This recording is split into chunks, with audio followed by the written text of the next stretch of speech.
listening to Cripple Streets. Sit your ass back and enjoy the show. You are now listening to Cripple Streets. If you ain't about them Cripple Streets, then you got to go. You are now listening to Cripple Streets. This is my whole life. This is all I know. You are now listening to Cripple Streets. Hit them Cripple Streets and let's make some dough. Yo, what's going on, everyone? What up, kid? Yo, what up? It's Cripple Streets, son.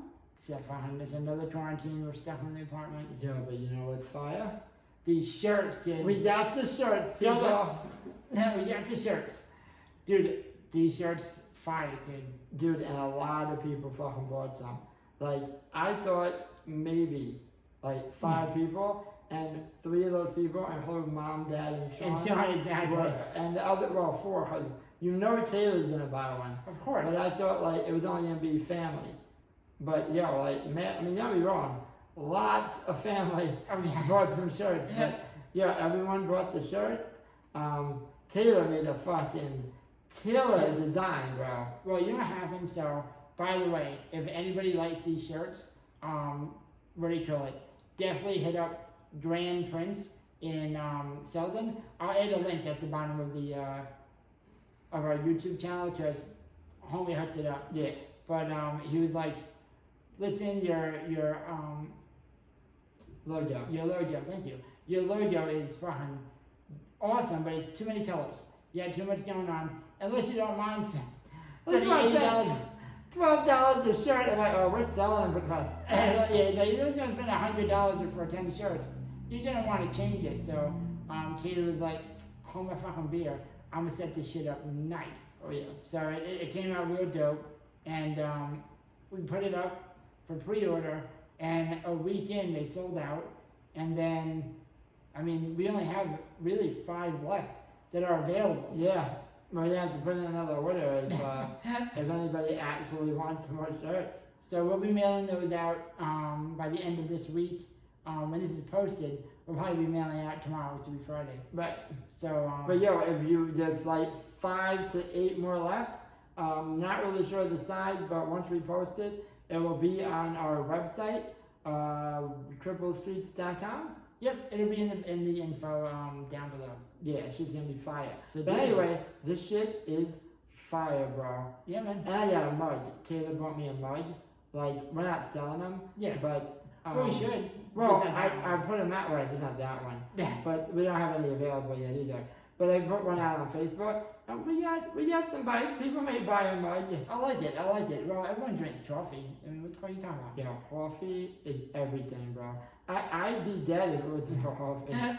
You think I can't fucking walk now? If I didn't have coffee, I'd probably be laying up all disabled and shit. Yeah, but yo, my eyes are fucking telling me the pollen is insane.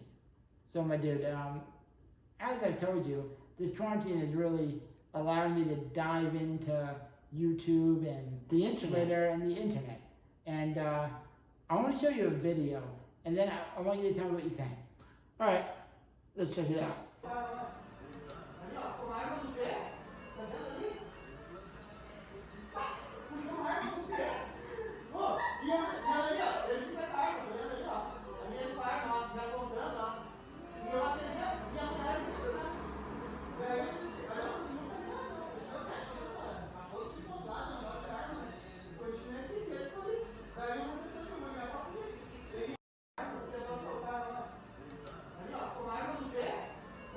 Thug life, baby. That's how I gets down. Cripple Streets, kid. That's the streets. Yo, when we say Cripple Streets, that's it. That y'all ain't ready for that life, all right?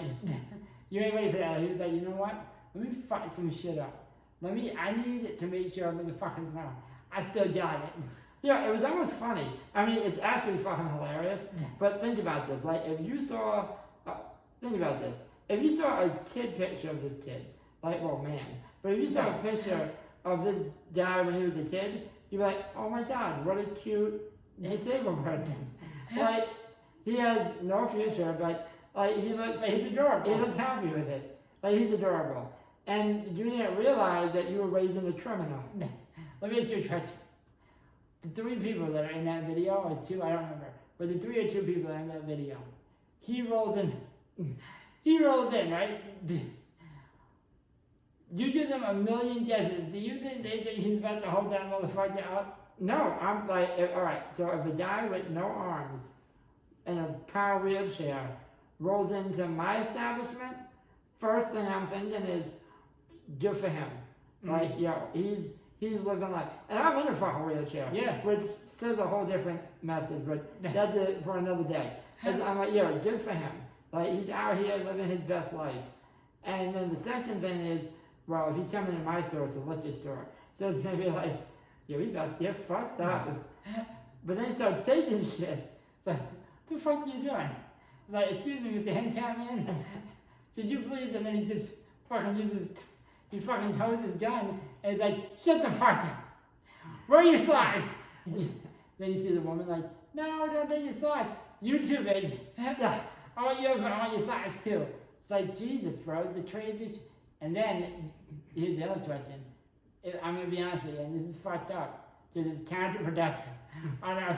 From our last episode talking about ADA, which is very important, obviously. Right. But, I mean, I'm mostly joking. Probably not, But, could you imagine a guy, let's just say, this is what I like to imagine, that store owner just spent, like, the last 2 months putting in a ramp, like, I'm gonna make this I'm gonna be part of the solution. not the problem. And then this triple motherfucker steals his size and his shoe. He's like, fine. All I need to do is have a 6-inch step. I should have never put a ramp in. That is. This is why business owners don't want you people in here. But oh my, dude, That's fucked up. That is fucked up. Especially with the current, the current tone of I know. of society. That is fucked up. But dude, I saw that and I was like, I have to. This is 3 a.m. I watched this video. I'm like, I have to show Troy. Do you think Kim and Caleb would be mad if I text them right now? Oh no, you don't fucking test me to it, dude. If I would have to say that it was a mistext. Like, Yeah. who was that? No, someone fucking fucked up. Eric Cause she may go in there and murder you. Eric has a stroke and he texted me. You and her are on like the same level as far as like when you're sleeping. Well, yeah. Like if shit wakes like her up and it's not me because I need something like 'cause I'm physically hurting. Like, hey babe, can you help me turn? Right. Sure, no problem. Hey babe, I'm through. Fuck you. I'm not thirsty in parts. Yeah, no, that's I'll stab you. like totally different. Drink it. Yeah, man. I was like, I have to show Troy this video. Well, I'm a little upset you waited till now, but that was Yeah. that Well, was you know what it is? great. You know what it is? I was like, I can show Troy, and then we can put it on the podcast. But I wanted you to see it the first time here.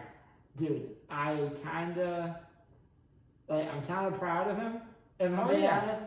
Inclusion. Like, I mean, stealing's bad. And he should probably be prosecuted. Well, yeah, I mean, equal Whatever. rights. Right. Equal rights. Of course. But I think I am kind of proud that he had a goal. His goal was to steal, and he accomplished that goal with help and aids. Now, wait, AIDS? What do you mean? Well, like not aids, like Oh, I don't AIDS. think he had AIDS. You mean help? AIDS, like. Wouldn't it be funny though if he lost his arms to AIDS? Because then it'd be like, holy shit, Jordan is something. Yeah, right. I'm gonna have to do research. Can you lose your arms to AIDS? I don't think so. I think you just die. You just die from it. That's fucked up. But then it had me thinking. I'm like, this guy wasn't in here. I was like, oh my god, he's gonna go to jail. And let me tell you something right now. Oh, dude, he's gonna get fucked. Oh, it's gonna be bad. Dude, they're gonna turn him into a pocket pussy, bro, real quick. Let me ask you a question. Could you make it in prison? Absolutely not. Now, No, dude. I would have to. Well, I've thought about this. maybe. I've thought about this. I think I can make it. And I'm gonna tell you something. I don't know this. I don't know why I thought about this. Can I ask you what your definition of make it means? Like, Well, to live and not get raped. Now, and let me finish. not get raped? Let me finish. I thought of this Interesting. You're right. the same night. I know it's interesting. The same night I watched this video, I started to think of ways that he could survive. Because it's not going to be good for him. Ooh, I think you're raised, but you know how to like him. And I know me. I don't want to suck a penis, and I don't want a penis in my butt. Right. For if that's what you like, or if that's what you want when you're in jail, that's cool. Right. I'm just saying, like forced rape is not good. Right. I don't want to be raped. Well, I think we got that, but again, you're not answering my question. How do I stop it? What is your definition of survival? Okay, so I would not getting raped. Make it. So you're making it without penny. Right, no penny. No penny. So I would go to jail, and I'd find the rapiest guy there, right? Not a good start, but go ahead. Listen, Mr. Rapist, I know you have this crazy look in your eye, and I know I have... All right, excuse me. Anyone who's in here for rape, please raise your hand. Send me a list of... Go ahead. Yeah, exactly. Like, all right, how about this? I would go to the librarian, and I would say, could you point out the guy who rapes a lot? So then they'd point him out, and I would go to him. I would listen, I really want to avoid being raped. So I came up with a counter offer. I will mule drugs for you. You can hide them in my asshole, and I'll bring them wherever you need me to. As long as now, because I figured a bag of coke in the butt is a lot better than a thing, and many days probably. So I feel like as a disabled person, I think that's what we need to start looking at again, when we get to prison, is ways to make it. And I feel like... Well, that's definitely right. I feel like you really thought about this, because I've always assumed I would just be taken, and like my life would be over. Right. Like until I left. And then after that, can you really come back from something like that? But it's like, all right, now we have perspective. Mm-hmm. Or now I have perspective. I could probably mule. You'd have to. I'd be a great mule. Well, let me ask you a question. What would you rather do? And this is going to pretty much solidify, if I'm right or wrong. Would you rather be raped or mule? Mule. See? So, I mean, I think that's the only alternative for disabled kids. Let me tell you something right now. It would be really bad for you. Like, you don't need that wheelchair. Why not? I'll be fine. Oh, you get carried everywhere. Throw me over their shoulder and be like, who has a pack of cigarettes? I'm like, please no more cigarettes. Oh yeah, you would just be a form of currency at that point. Oh, it would be bad. Yeah, no, they'd start writing shit on me. It's not, I get uncomfortable just thinking about it. Yeah, no, there'd be a schedule in in the common area. When is Eric available? You have to sign them out. Sign them out. Oh, it's all probably you get an Eric card. How many stamps? For every 5 stamps, you get a free hour Eric. Oh my God. Yeah. So I mean, you're really kind of knocking down that nail in the muling California. You know what I'm saying? Yeah. But yeah, listen. We digress. Yeah. The guy had a motive. He had a goal, and he accomplished it. Did he get it? I don't remember. Did he get arrested? It wasn't in the video, but we don't see it. No. Another thing though, that video leaded me down after thinking of how I could make it in prison. Right. Was I was like, he had a goal, and he fucking said it. Like he, in his mind, even though yes, robbing his store is wrong. Right. Obviously.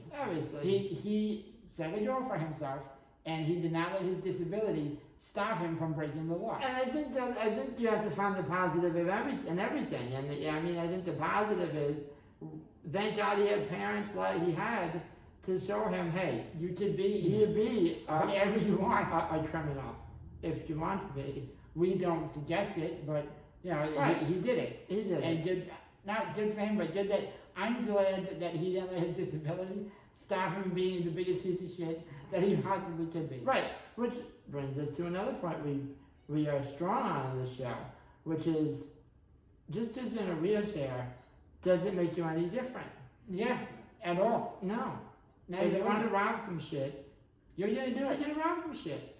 Now, I do respect his determination, and in fact, he has what I like to call that Michael Jordan gene. Yo, have you seen? Listen, we need to talk about the Michael Jordan gene.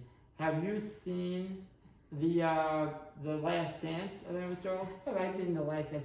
Dude, I watched it in the first 3 days that it took 10 weeks to be out, but the first 10 weeks. Michael Jordan was one of the most savage players. Assassin, bro. Assassin. He has a mentality, listen, it's not that he's he willed himself to 6 championships. 100%. He saw it in his head. He's like, it wasn't even like, oh, I'm gonna work for, and I'm gonna wait. It's like, yo, like, what are we gonna do when we win? Yeah. Like to him, his reality was, what was it? There was no other, like, nothing, no other thing can happen. Well, you know what it is? He didn't allow anything else to even enter his fucking brain. Yep. If you thought of anything but a championship, you weren't meant for it. In his mind, you're not meant to play basketball, and at the very least, you're not meant to be on this Bulls team. Yeah, it's like, this is not the team for you. You can't even have a thought of, well, what are we gonna do? Your thoughts should be like, what are we gonna do to win the championship? Not how are we gonna win the championship? Exactly, and then it got me thinking with this guy who didn't have any hands. Michael Jordan gene, bro. And was robbing people obviously you remember him, and he was our best friend for many years. But Scott Pollock, bro, he had it. Yeah, but he had that Michael Jordan gene. I'm convinced today, if he didn't die, he'd be doing something fucking major. Because something in sports, I would assume. And basketball related. Yeah, definitely basketball related. He would have Bola's life tattooed on his dick, you know what I mean? Oh yeah. Because, dude, I remember playing this specific basketball game. It was like the year before he died. And he was outside all summer just shooting this one shot from like here to, let's say, 4 feet away.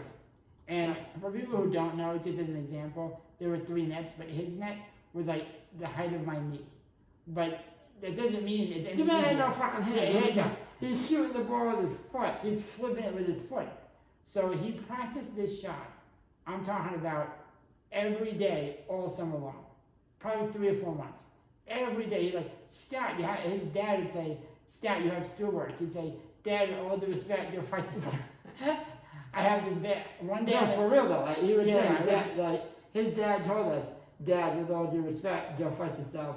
I got a game coming up in 3 months. And this was a handicap basketball game. You had people who couldn't scratch their nose if something was on it. And he was like, nah man, I'm gonna be the best fucking basketball player I can be. It's like, dude, you don't have any hands with Like, dude, this is a handicap skill. And he would use his little fucking toe and to push his middle one up and say, go fight yourself.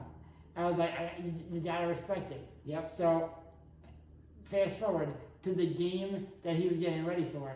It was a tournament. Henry was starting school, was fucking dominant. We would kill people. Yeah. And it was mainly. And that's not to blow smoke up our ass. No. Like, we were, like, our school was undefeated. Even before we went into high school, we were undefeated for like 20 years. I'm not even kidding. Yeah. It's not ridiculous. But there was this fucking ringer, Joey, who Fuck. was able to flip around and do shit with his hands because he was like. With his able-bodied top body. Like, Yeah, because he was tripled from the waist down. Yeah, noodles raised down, but up top. Jacked. And Scott's like, we're gonna beat that motherfucker. I was like, alright, bro. Now, we were down by 3. And this is when they just implemented, I don't know if you remember, the 3-point line. Yep. Even for crippled people, it wasn't as far away. But I'm like, so we're down by 1. And I'm sorry, not 3, 1. And we have a fast break. I'm about 4 feet ahead of Scott. I turn around, now we used to be able to catch the ball really well. It wouldn't have been an issue. This is before the dystrophies Really set in. Really set in. And So I was like, Scott, I'm open. I literally would have had to catch it and drop it in. Scott looked at me, see him. And in his head, he goes, I don't trust it. And he took a 3-pointer, the shot that he practiced for 3 months. And I was like, oh shit. And it went in. I was like, just take it in past me. And dude, we won it. I was like, you gotta respect it. Yes, was it a little bit of a dick move that he didn't let me win the game and possibly get all the triple pussy the next day? Right. Yes. Oh, he got all the triple pussy. Oh my God. Scott was all about it too. He's like, cause like when you're younger, you care about like what people think, and like you know, there's popular people and not popular people. And like the quote unquote weird girl that's in it. Just, right. It's high school shit. Yeah, and like there was a girl that liked Eric, and Eric was like, nah, I'm too like. Not that he was too good for her, but like I knew. Let's put it this way. I knew the shit talking that would take place. Yeah. How many kids you like? Well, when you're 16, 17, you're like, I just don't want to put up with it. right. And Scott was not about that. Scott was like, listen, I will take whatever I can get. But listen, what kind of trajectory do you think your life would have taken? And I don't think it'd be that different because we're talking about a fucking handicapped basketball team. Like, I'm just saying, we're kind of, Like, we're down to, like, you're about to, like, the fucking butterfly effect right, on the disabled basketball. like, if he would have passed to you, I probably dropped. like, you definitely would have dropped it. Fine. Like, but I'm just saying, and you made it. Here's the And you narrative. made it. Here's the narrative. You ready? Because Scottie Pippen's talking a lot of shit. Like, and don't get me wrong, Scottie Pippen was the man. But Yo, number 2. But here's the thing: Scott passes me the ball. It's possible I'm not on one of the greatest disabled basketball teams to ever be created. Right. Scott doesn't pass it to me. I'm a part of greatness. Do you understand what I'm saying? Yes. Does that make sense? Yes. Like, I get it. So you miss. If he passes it to you and you miss, we're not talking about Scott. No, we're talking about how Eric missed the About Eric missed the fucking basket in a handicapped basketball game. That meant nothing. Now, he made everyone cry. I made everyone cry, including the guy with the other kid with no hands. Right. But instead, we're talking about Scott fucking Pollock. One of the greatest shots I've ever seen. In fact, I'm probably gonna add it to this video if I can. Which just so happens to be on a handicapped basketball game. That meant probably nothing. It's next to nothing. Right, but to us, it meant everything. And that's what matters. R.I.P. respects you. But yeah, man. So yeah, that's the shit I've been doing this week. But I do think before we, I know we usually do like an hour podcast. It is gonna be an hour. Yeah.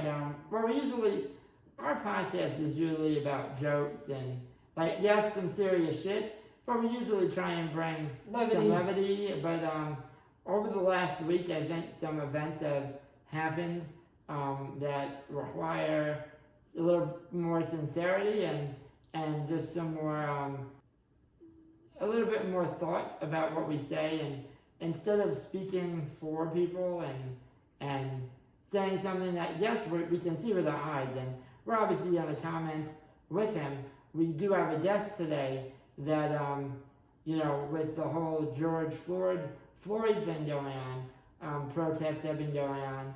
I went to one yesterday, and I saw on Facebook, so did our guest, and he read a poem that was pretty fucking powerful. So instead of speaking for him and saying what he said, yeah, we had to have him. We had to have him on. We had to have him on. So I mean, on Cripple Street's podcast, obviously we're trying to spread awareness about disabilities, normalizing, disabled people, just like anybody else, just sitting down or just dealing with their own ailments, but it is no different than you or us. But I think we have to, take a step back for the next 30 minutes and talk about what's going on, because we would be doing a disservice to, even if it's a few fans, right, to the people that follow us by not talking about it. So we're gonna welcome Joaquin on in about 10 seconds. Yep. Called American Funeral. They see my hands as challenged, my teeth as tusk, my breath deemed hellfire, my skin seen as a black hole. I am not wife, I am not father, I am not daughter, I am not son, I am not student. I am not chef, lawyer, teacher, painter, gymnast, soldier, poet, lover, healer, preacher, or magician. I am only danger. I am the devil. I am destruction. I am a super predator. I am disturbance. I am suffering. I am cancer. I am chaos. I am everything in the world that needs to be snuffed out in order to make it a better place. I cannot jog. I cannot inspire. I cannot give praise. I cannot frolic on a playground. I cannot survive a traffic stop. I cannot sell CDs. I can't whistle. I didn't whistle. Right. I can't wear a hoodie. I can't reach for my cell phone. I can't carry my legally owned firearm. I can't be seen. I can't raise my voice. I can't organize. I can't matter. I can't breathe. I can't breathe. I can't breathe. I can't breathe. I I can't be black guy, can't be black guy, can't be black guy, can't be black guy, can't be black, but I am. But I can't be. But I am. But I can't be, so I can't live. Thank you. Yo, what up, Watt? Yo, what's up, guys? How you doing? What's going on, dude? I'm alright, man. Just, taking it day by day. Trying not to lose my fucking mind. I know, man. This quarantine's out of fucking control, bro. But me and Tori, we were doing, obviously, with all this fucking craziness going on. Aside from the quarantine, obviously we're having a lighthearted episode, but we do think before we end the episode, it's important. It would be disingenuous and irresponsible not to bring up what's going on. And I think the best person that we know that we can bring on to talk a little bit about it was you, because I saw that poem, my dude. I'm not a poem guy. Fire. I'm not a poem guy, you know. Like, don't get me wrong, I appreciate the art. It's just poetry. I'm not like, I don't know a good, I thought I didn't know a good poem when I heard one, but you used to tell me, bro, you hear a good poem, you'll feel it. Brother, the poem I heard yesterday, I felt that shit, my dude. Yeah, bro, that shit was fire. I had to share it. But when did you write it? I wrote that poem, I think, about 3 or 4 weeks ago. I wrote that poem a couple of days after I saw the video of Ahmaud Arbery being murdered. When I saw that video, I immediately felt, like a twinge. I had a reaction to it, and I knew that it would result in some type of poem. I just didn't know ultimately how it would come out. So I just, I sat with my thoughts and my feelings a couple days. And at the end, that was the result of everything that I thought. That poem is called American Funeral. And, I go through a couple different ideas. I speak about all the different activities that people of color, black people in this country, I spoke about the activities that they've been doing while they've come into police contact or contact with somebody who's racist, and they've ended up losing their lives. I spoke about the general idea that people of color and black people are, not good people to be around or have around you, and basically the dehumanization of us. And I know when I wrote it, I know how I felt before it. I felt real heavy after I wrote it. I felt a little lighter, but I was still in pain. I'm still in pain now. Every time I read that poem, I get emotional. I was surprised yesterday that I was able to read the poem completely and not kind of break down through it. But yeah, because it's a really tough subject, and I know for people who are not black or people of color, people who are not of color, those kind of ideas and conversations and thoughts, they can be uncomfortable to hear and have to process. But I feel like it's important for people to hear that type of experience because it can open your eyes to something that you previously, didn't really understand or, something like that. Yeah, man, that was a real in-depth answer, and I liked it. Yeah, dude, it was. Yesterday, me and my lady Taylor, Taylor, we went to a protest, and I never really was like, don't be wrong, I was always understood the need for protesting, but I never thought I'd ever go to one. But after the shit you saw, and it's really no different, it's not new, but after the shit you saw happen to George Floyd, I mean, what the fuck is going on? Shit needs to change, and I think we have you on because you're not just black, you're also disabled. And, you know, people may say, oh, he's disabled. So yeah, he's black, but he probably gets a pass. And I'm gonna assume I'm not you, I'm not black, so I can't speak for you. I'll let you do it for yourself. But I'm gonna assume your blackness doesn't, I mean, your wheelchair doesn't negate your blackness. It doesn't make your experience any different, I would assume. No, I don't believe that it does. I've had police contact before. Some of it, some contact went okay. Some contact, was less than comfortable. Thank God I've never been, beat up, or I've never personally experienced police brutality myself. But that doesn't mean, just because it hasn't happened yet, I know that doesn't mean that it won't happen or that it can't happen. That just means that up until this point in my life, I've been fortunate enough to not have it happen. When dealing with police, if I have to initiate contact, I feel just a little bit more at ease. When I have to initiate police contact, if I have contact with police that I myself didn't initiate, I am very uncomfortable. Just because you don't know, you have no idea what can happen, you know. But to answer your question, the fact that I am in a wheelchair, I don't think that it negates my blackness at all.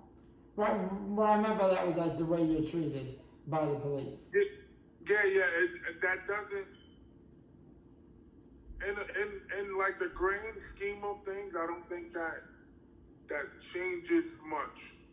Yeah, I don't either. I was just wondering what your perspective was, because you deal with it every day. I assume it wouldn't matter, but there are some people that are like, well, I shouldn't say that, but there's some people I would assume that would be like, oh, he's in a wheelchair, like they probably aren't thinking he's a threat, but I would assume, based on the shit I see going on, doesn't matter whether you walk, limp, or roll in a wheelchair. When you're black, you're guilty on sight. That's what I see. Yeah, that's true. And there are even some studies out there that state that people who are disabled or people who have mental illness are at a higher danger when they come into contact with police. Yeah, it's a scary situation. And the thing that's so jarring about this whole George Floyd incident is that obviously we have video, and you can hear the video, is 9 minutes long, and you can hear plain as day Mr. Floyd telling that officer that he can't breathe. And, for 9 minutes. Sorry? It's for 9 minutes. It's not just, I can't breathe. It's a 9-minute murder porn video. Not like that. You're a grown man. Well, let me finish. It's a 9-minute video of him saying, I can't breathe, with 4 officers. And I think another video came out. It wasn't only the one officer who was on his neck who was leaning. That was just what we were able to see until yesterday or the day before. It was actually 3 officers kneeling on him. So it was actually not even, we didn't even have all the information, and we knew enough that this wasn't right. Now we have even more evidence showing it wasn't one person leaning on him. It was 3 with another officer pretending like he's staring off into space like nothing's going on. And I think, this is my opinion, I'm only speaking for somebody who isn't black, but is watched all this. The only conclusion I can come to is these people had nothing but ill will towards Mr. Floyd. And I think, again, I agree 1,000%. I'm with the protesters, but I think a message that does need to start coming out as well is it's time to vote. If anybody thought that there was a better time to vote, this is the year we start voting people out who have been very complicit with what's been going on. You don't like your DA agent? I implore people to go out and vote against him. You don't like your officers or what's the chief? Commissioner. The commissioner of your district? Vote him out. Yeah. I'm not saying you, I'm just saying. And I think along with protesting, which everyone's like, oh, you don't have to. Yes, you do have to protest. Because everybody was like, what's his name? Colin Kaepernick. He tried, he saw this happening 2 years ago. Tried to have this be avoided. And everyone's like, oh, you can't kneel. In my opinion, the black community tried to do it peacefully. They tried to do it with nonviolent and silent. They literally just kneeled and raised their hands in the air saying, please notice that this is going on. And nobody wanted to listen. Now they're listening. Not only that, there's people that think they're saying the same thing, but there's two things that are people saying. There's people like me who I don't agree with rioting, but I understand the anger behind it. I understand why it happens. So what I say is, yes, rioting is horrible, but murdering innocent black men and women needs to stop. But then you have people on the other side that say, yes, innocent black men are getting killed, but the rioting needs to stop. Those are two different statements. They sound the same, but you're making one more important than the other. And we're talking about life. And what I'm saying, you're saying, is more important in my opinion. Like, yes, looting is horrible. No, obviously we shouldn't be burning down, especially our communities. In Atlanta, there's 50 black-owned businesses, and half of them have been burned down.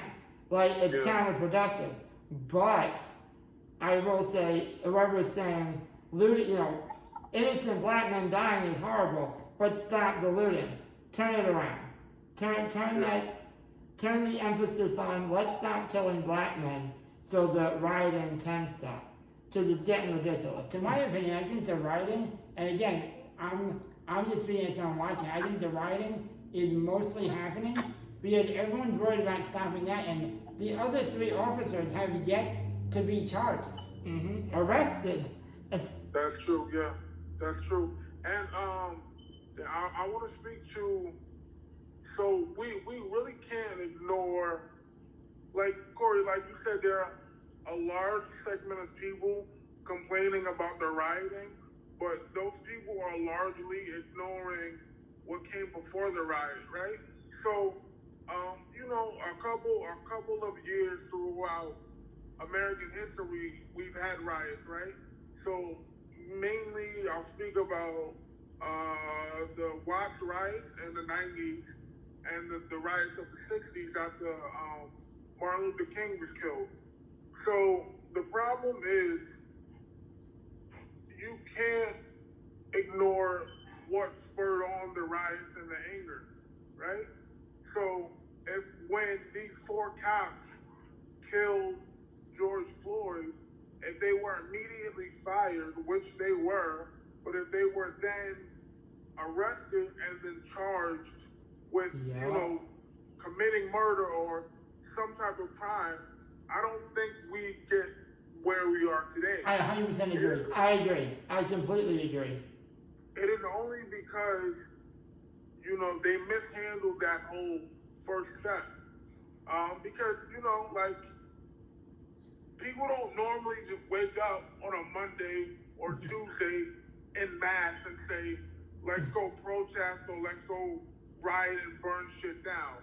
And the rioting and burning shit down, there's another problem with that because there's a majority of the protests. Corey, you went to one yesterday.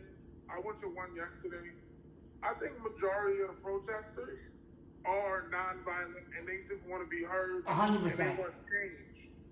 The problem is they have other people coming to these protests looking to incite riots and violence and everything like that. So it's because of I would like to think it's because of a few assholes and dickheads, you know, that they're like co-opting the whole protest. And just to speak on the media real quick, I feel like the media is starting to pay more attention to the rioting Yes. than they are the reason for the rioting. 100%. Yeah, and that's not right. Like, we I have to agree. remain focused on what caused everything. And it's like, if a Target is burned down, personally, I don't give a fuck if they burn down a Target or BJ's or like any of those multi-million-dollar, billion-dollar companies. I do agree people should not be burning down mom and pop neighborhood businesses. I don't agree with that. But you know, if they go and fuck up $1 million company, I don't care about that because merchandise can be replaced. Nobody can bring back George Floyd. You know what I mean? Yep. I hear you, brother. Yeah. Yeah, man. Wow.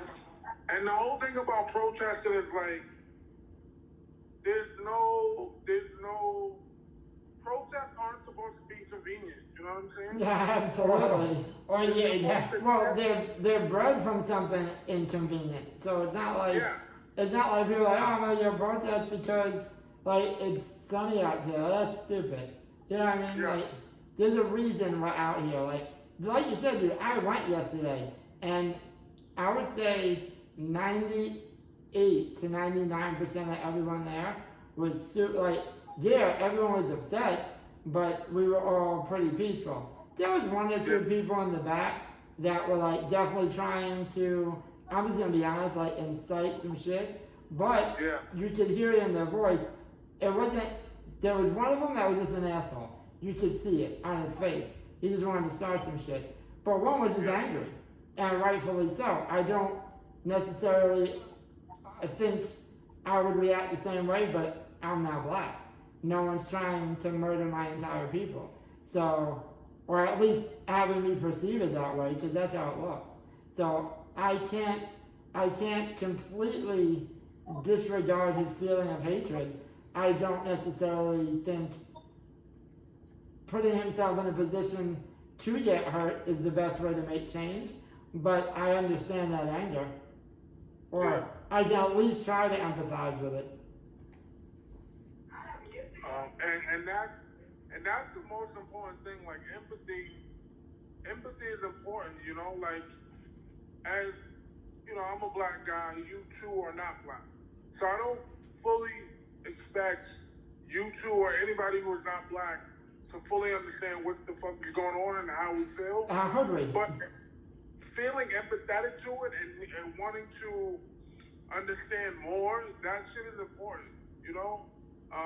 Like there are a lot of people who just flat out deny that certain things exist in this country or in this world. And those are the people that are really making it worse.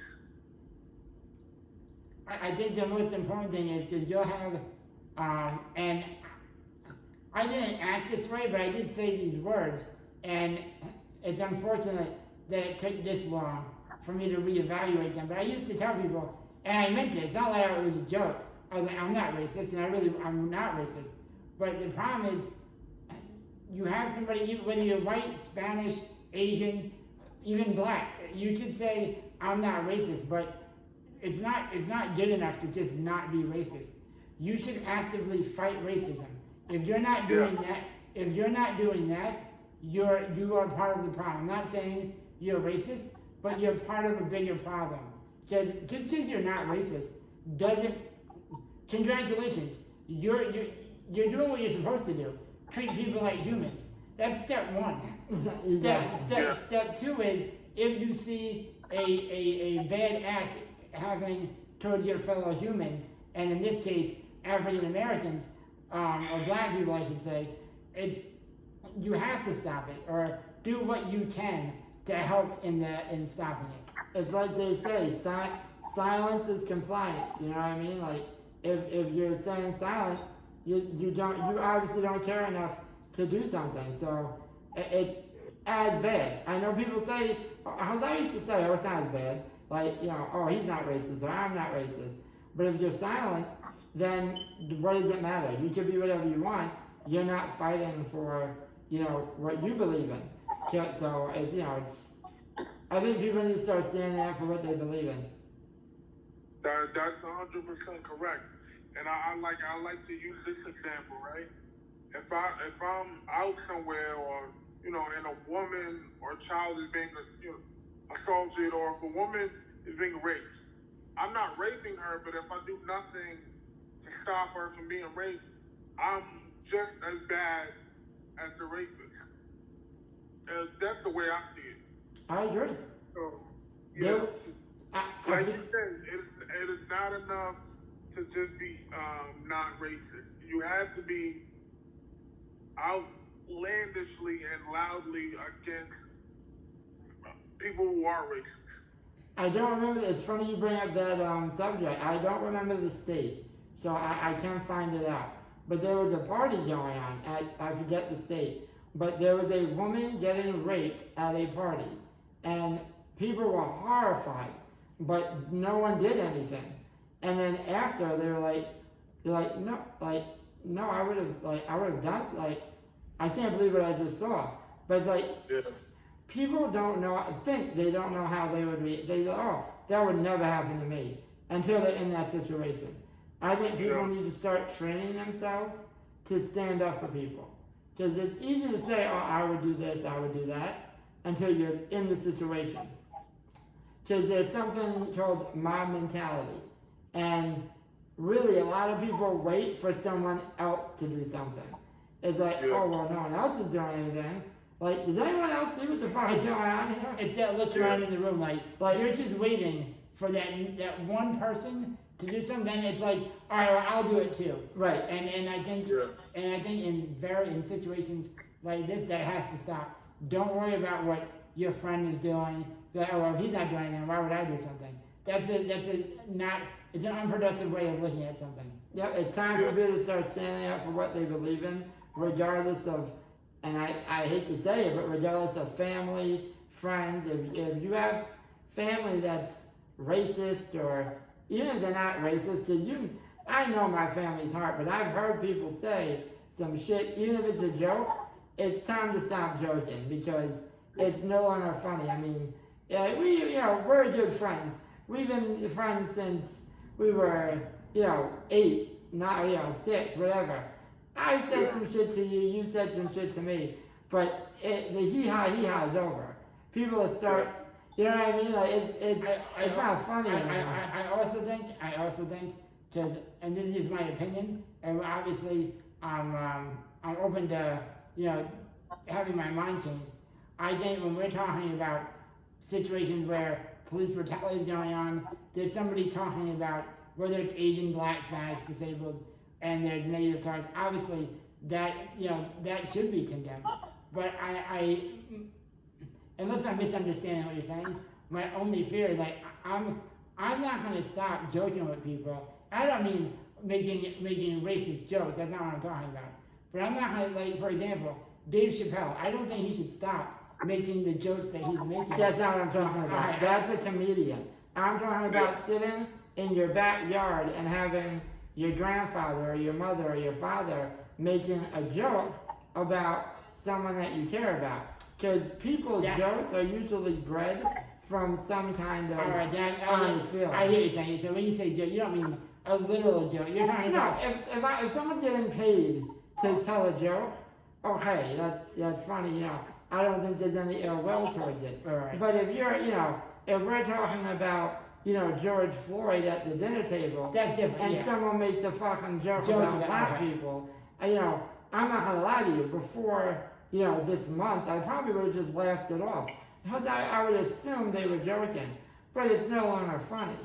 See, I misunderstood what you're saying, because that's not, to me, and I think that's the, and I'm not saying it's not to you either, but to me, when you said joke, I thought you meant an actual joke. That's not funny. That's not a joke. Yeah. I wouldn't say joke. I know what you meant. Now that I know what you mean, it's just in my head when you said joke, I thought you meant like Chris Rock, Tom Segura, like a joke. No, like a comedian, listen, we know, I pay money to go to a comedy show, or I pay money to Netflix to watch a comedy show. We know why they're saying what they're saying. Yes, sometimes it may be racist, but they are attempting to tell a joke. If you don't like it, don't watch it or don't pay them. But as far as your everyday citizen, I think we have to start standing up for what we believe in. Because the hardest person to say you're doing wrong is your family members. 100%. In my opinion. Yeah. No, that's true, because those are the people that are closest to you. So when you see things going on like that with the people closest to you, it is harder to speak out against that, because you could risk alienating, especially, some people, they might be a little further along, and if you say something against your whole family, that could alienate you from your family. So in that respect, it is a lot harder to speak out against that, but you have to. Exactly. Yeah, I don't think, unless I'm mistaken, and I'm sure Kara correct me if I'm wrong, I think that's what you were saying, is it's not that you don't, it's just, it's gonna be tough, but you have to anyway. Exactly. I'll be honest with you, when a joke was told, I would just laugh it off. Like, when I was at, don't be wrong. And I don't want to put words in people's mouths, because I've never been at your dinner table, but I've been at some dinner tables, and, racist jokes are told. It just is the way it is. I don't know if, but, I think moving forward, it's just not, you can't put up with it, because, there's people that are dying because of this crazy mindset, and they try and make it funny, but it's not funny. Yeah. Well, see, I'm the type of guy, right, that's like, I love comedy, I love stand-up comedians, I love watching comedy specials. I'm the type of guy where, if I've heard jokes on topics that were not funny, but, if you can... I think context is important. I think context is wildly important. Because we're talking about a serious subject right now, obviously, with George Floyd. And I think the only reason we're bringing up comedy is it was a misunderstanding. Corey said joke, and I thought he was talking about speech. He literally meant if you're at a table and someone's trying to make a joke about something as vile as murder, that's not funny, which I would agree with. that's not, But that's never okay. But since we're on the subject, and that's how we got here, so that was my mistake. But since we're on the subject, yes, I agree with you. I think in regards to speech, like joking around, meaning, and I'm not talking about actual situations, but like talking about something Dave Chappelle said, or talking about something Tom Segura said. I think context is also wildly important. I think speaking and cops murdering somebody in regard, and I'm not talking about speaking badly about people, I'm just talking about comedians specifically. I think there's a wild difference between watching cops murder somebody on screen and having Dave Chappelle saying something that's offensive, but you're in a comedy club, you know why you're there. You know what I'm saying? I think that's a big difference. Yeah. I agree with you. I wasn't saying. No, yeah, no, it was a misunderstanding. I was saying, if you're at a table and someone tries to make a joke of what's going on. Well, I think, and tell me if I'm mistaken, like an underhanded joke, like like trying to make light of a murder that took place. Right. That's not funny. Exactly. Yeah. I understand. It's and I think that's. I would say I try to find, and again, I'm not underplaying what took place at all. I don't know if you saw my post on Facebook. I haven't watched the video again. I won't watch it again. I think I saw it once, and I think everybody if anybody makes a comment other than that's one of the worst things that's ever taken place in American history, and they haven't watched it, I don't want to hear your comment on it because you don't know what you're talking about.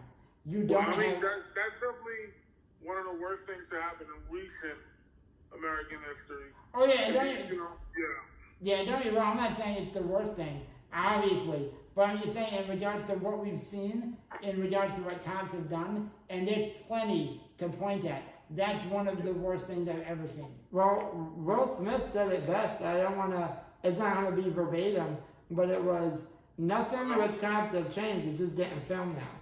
Like, this isn't new. Like what happened to George Floyd has happened before. Now it's just on camera. Yeah.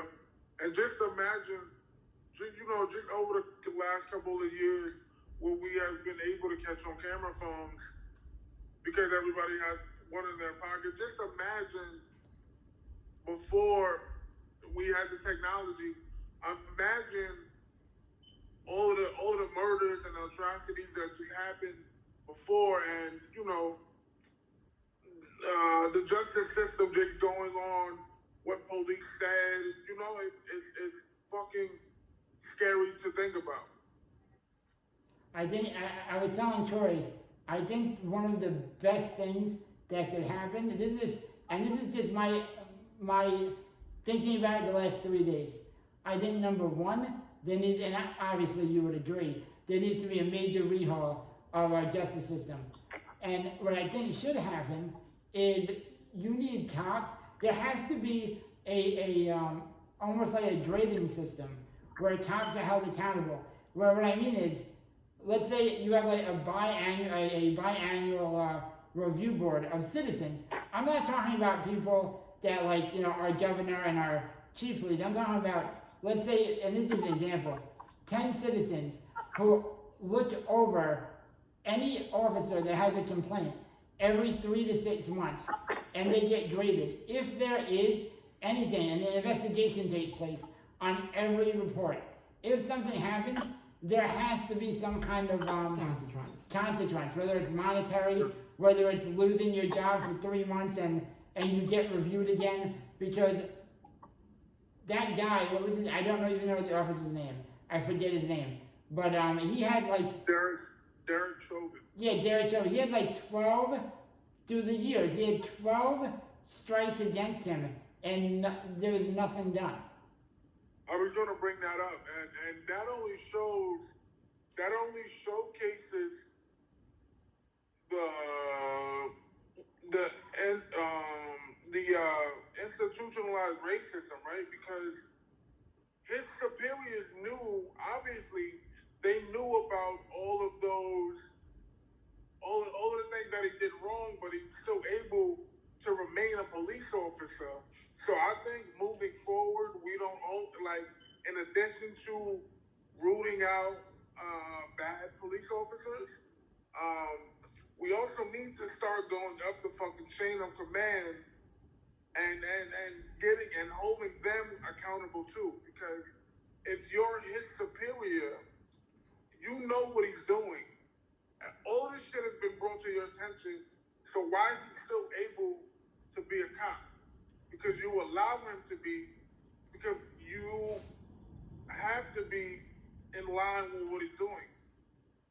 And that is wrong. That is wrong too. Absolutely, bro. And again, I don't know if you, today I posted, obviously, I think the most important thing people can do who want to help with what's going on is actually stop talking and start listening to the communities that this is affecting and ask, what can we do to help?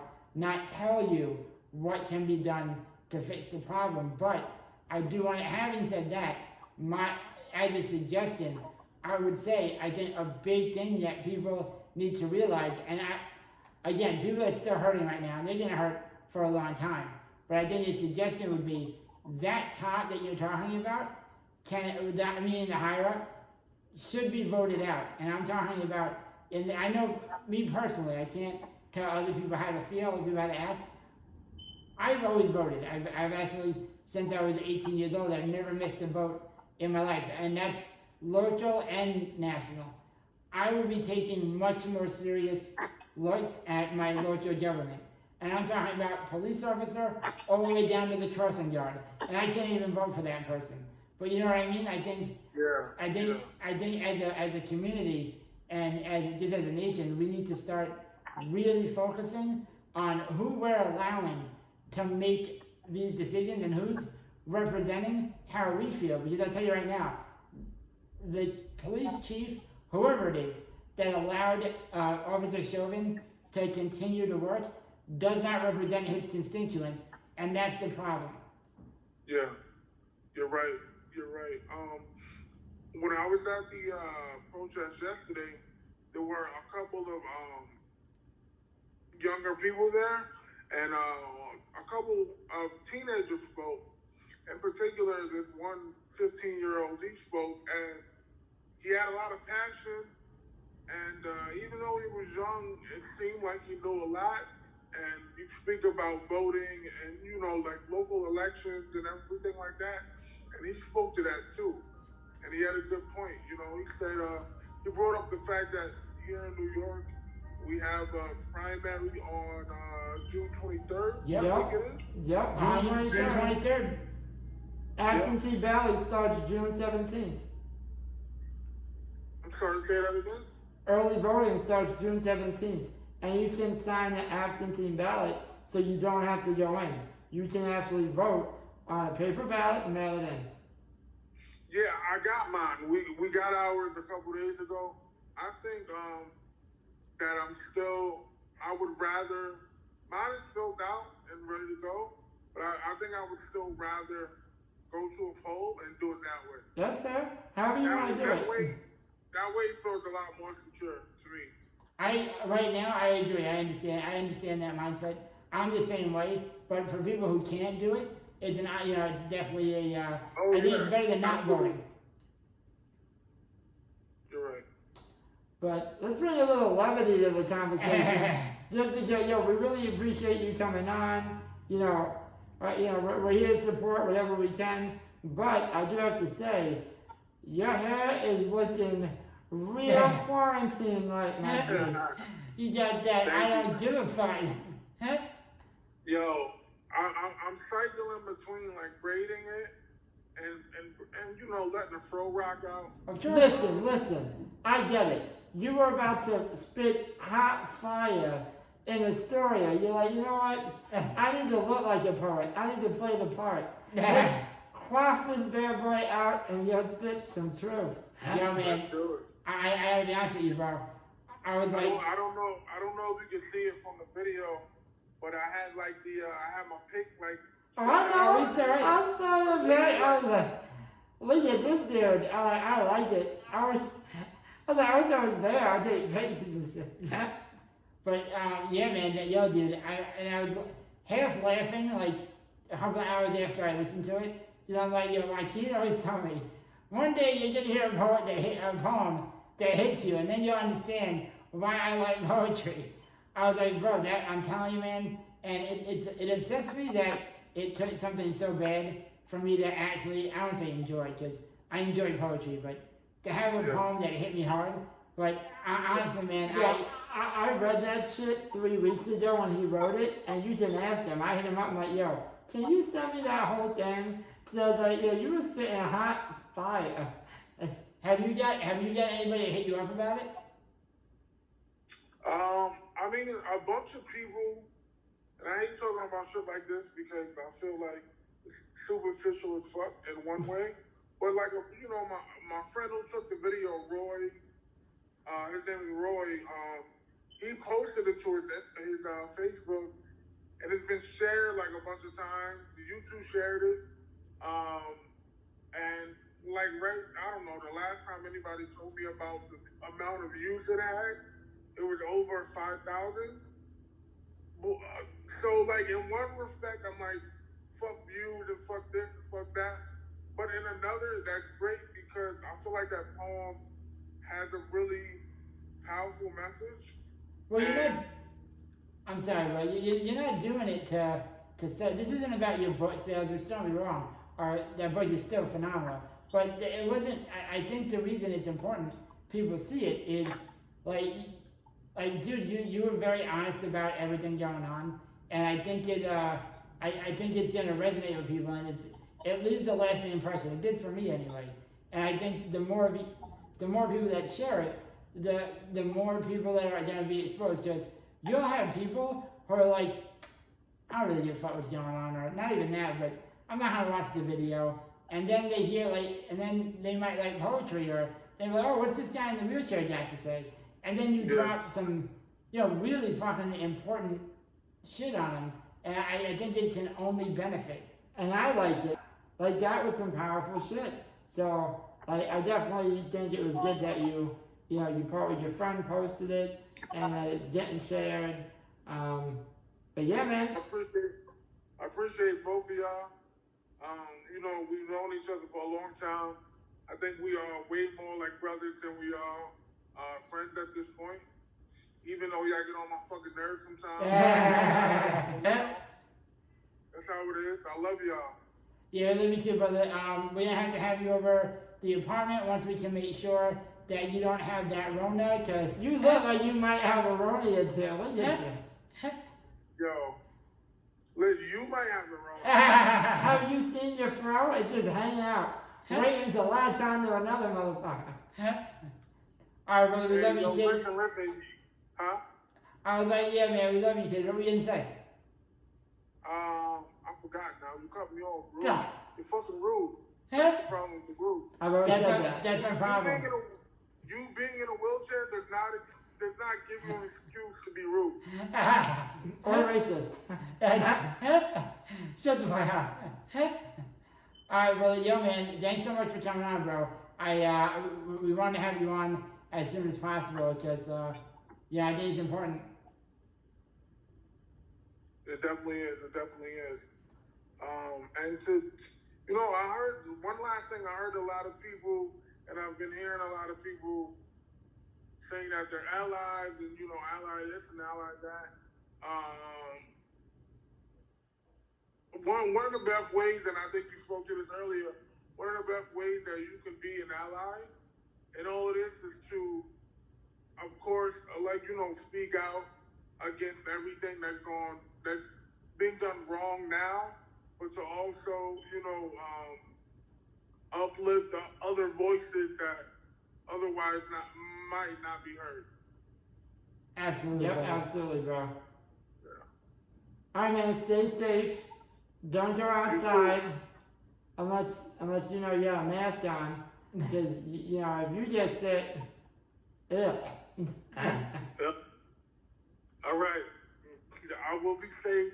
I will wear my mask. Eric, you wear a condom, all right? Dude, I'm an adult. Shut the fuck up. All right, dude. Man. Peace. All right, peace. Thank you, everybody, so much for listening. It was a great fucking time. It was important to have that last half an hour to dedicate towards things that are going on.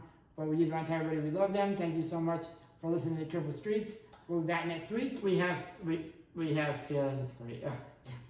Joy has feelings for you, and we'll talk soon. And don't forget, there's still like 3 to 5 shirts. Go to www.cripplestreets.com. You can order it there, or just hit us up. Don't forget, go to our Instagram, Facebook, and YouTube, and don't forget to share, like, subscribe, hit the bell to make sure you get notified when, oh shit, they posted something. Yep, and Joaquin's video, his Instagram or Facebook will be somewhere down below. Corey doesn't do anything. I don't do anything. I'm the talent. People come to see my face, hear my voice. Alright, let's let them go. I tell some jokes. Dinner's ready. I gotta go. I'm hungry. Alright. Peace. Later. Yo, listening to Cripple Streets. Sit your ass back and enjoy the show. You are now listening to Cripple Streets. If you ain't about them Cripple Streets, then you got to go. You are now listening to Cripple Streets. This is my whole life. This is all I know. You are now listening to Cripple Streets. Hit them Cripple Streets.